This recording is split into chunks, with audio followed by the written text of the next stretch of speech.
Ready to dive into the world of decentralized finance and swap your USDT for Toncoin like a pro?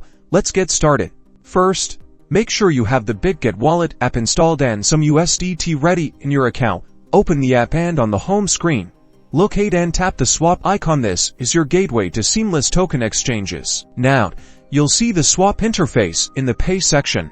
Select USDT. You may need to search for it in the token list. Once selected, input the amount of USDT you want to swap for Toncoin. Then, in the Receive section, choose TON again. You might need to search for it. Take a close look at the estimated exchange rate displayed. This is crucial.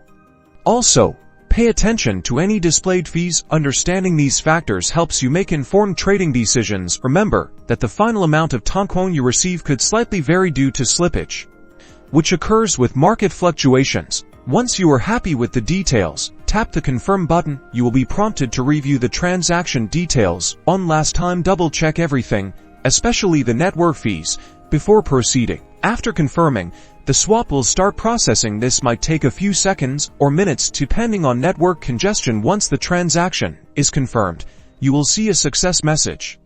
Your newly acquired Toncoin will now be visible in your Bitget wallet. Congratulations, you have successfully swapped USDT for Toncoin.